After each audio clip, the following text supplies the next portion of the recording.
VeryDarkMan slams Dr. Abati, but before we take a look at that, let's look at what really happened that he slammed Dr. Abati, and I'll be right back. Commission, Abati giving her a one-week ultimatum to repatriate the girls to Nigeria, warning that her failure to act will result in serious problems. He claimed that the trafficked girls in Ivory Coast were in their hundreds and that some were as young as 12 years old. Let's take a look.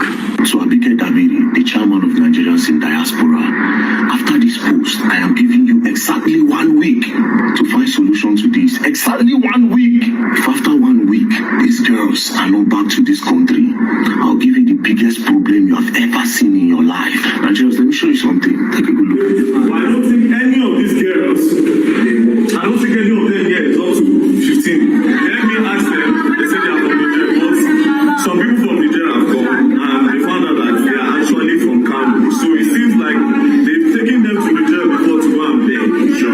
So from Nigeria now, they were moved here. So they think that they are from Nigeria, but they are originally from Kano. And when they were moved to go to Nigeria to go and beg. So this is actually Nigerian killers. This is like 0.3%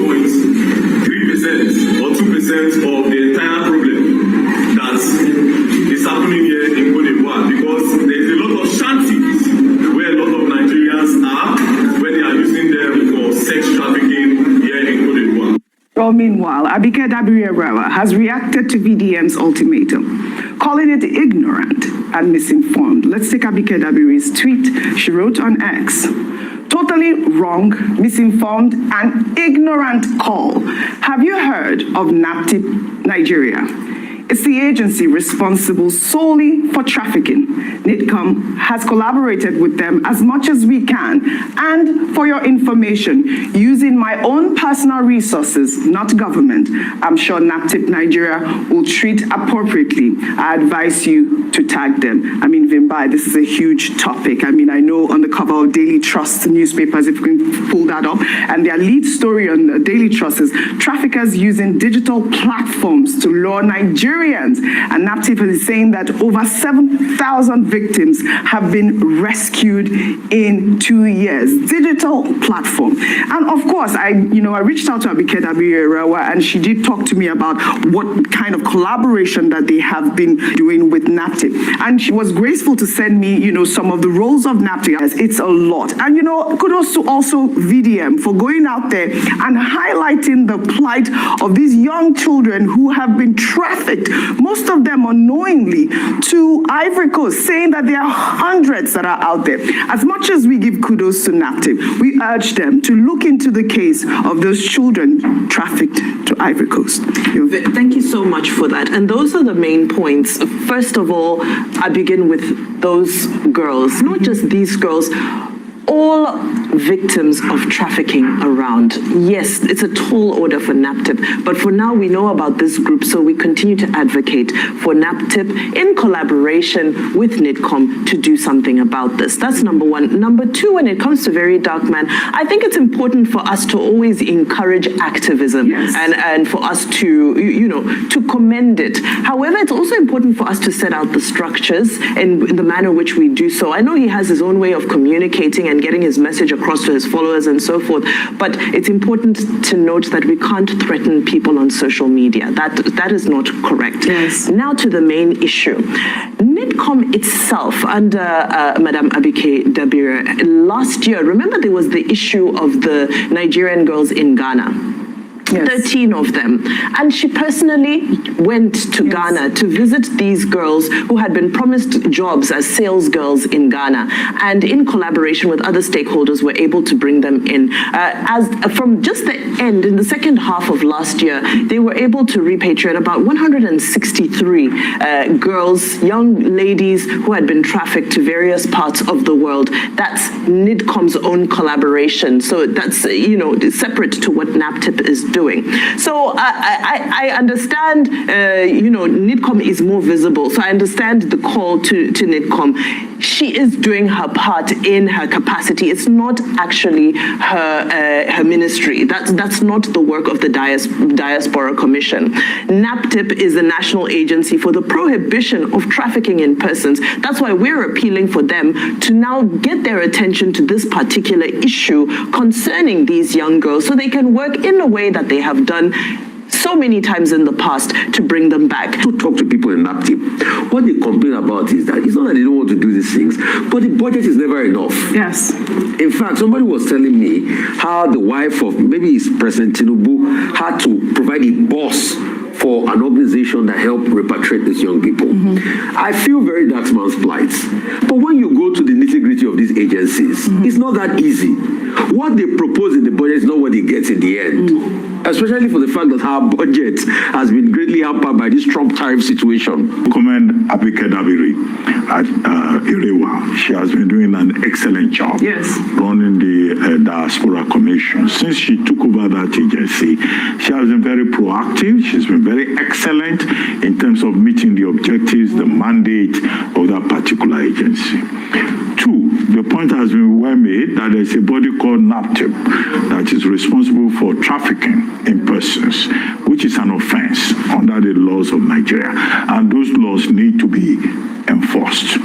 Now, let's go to the third point. I'm trying to be very brief about VeryDarkMan, Martin Ose. I appreciate his, enthusiasm, almost like portable, getting overexcited over many things. That's Abibo Okikiola, who now says he wants to fight Anthony Joshua and all that, and he's looking for an opportunity to get into the ring. Look, some of these people who have space on social media, they get over enthusiastic and they abuse the platform. I think that Martino said, saying that he was giving Abike Dabiri 1 week ultimatum.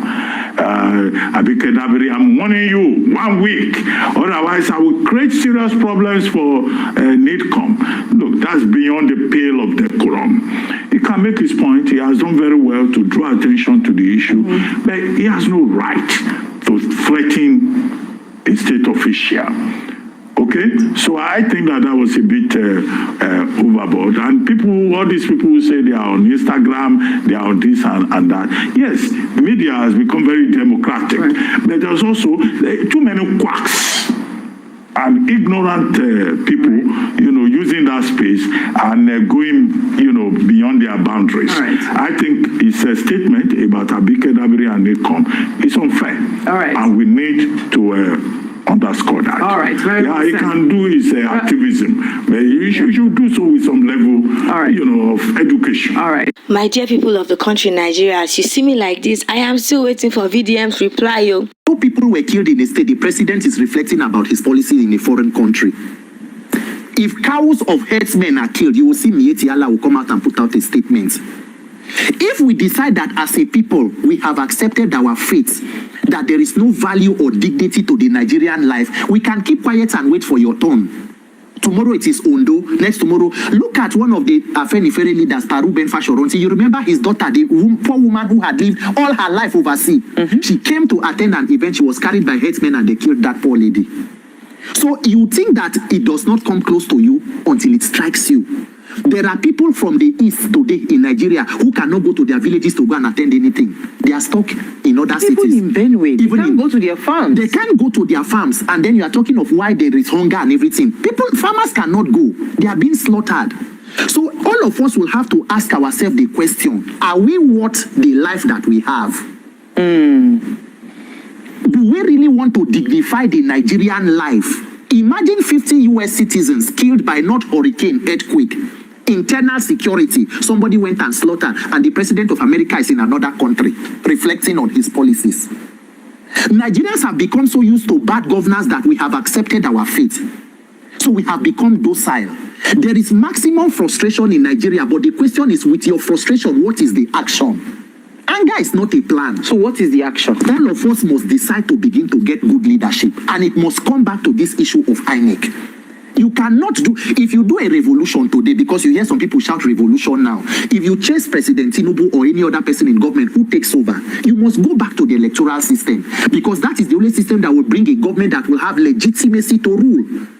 So whether or not you like, look at what happened in Bangladesh. You protest, you went there. So these reforms that you are asking for, who Yes. is in charge of doing the reform? Is it not your National Assembly? It is the National Assembly. So what are we That saying? is where men must mount. That is where the focus must be. The protests that will happen in Nigeria, that will change Nigeria, will be in the National Assembly. It is not the Senate President's house. It is the People's Parliament. Whatever change you want from your constitution or from your laws will be gotten there. And if the people are not ready to give it to you willingly, you must exert pressure, maximum civil pressure, peacefully, as democratic fundamental human right, to get what you want. Other than that, until Nigerian politicians, people in power begin to become afraid of the power of the people, Nigeria will not change. For as long as we are the ones who are afraid of them, we will continue in this suffering and killing. Unfortunately, they are protected and insulated. On the next, if a war happens or any natural disaster, they have private jets that are parking. Their children are not even here. So if you begin to think of that and you think of our lives, then we must get the wisdom and courage. We no wonder. Nigerians are dying. You know, one protest. People are dying without protest. The ones who killed, they killed in Plateau, were they protesting against government. We must protest peacefully and demand for change. It doesn't come easy. Your oppressors will not hand you freedom on a platter now. You will rise up and take it.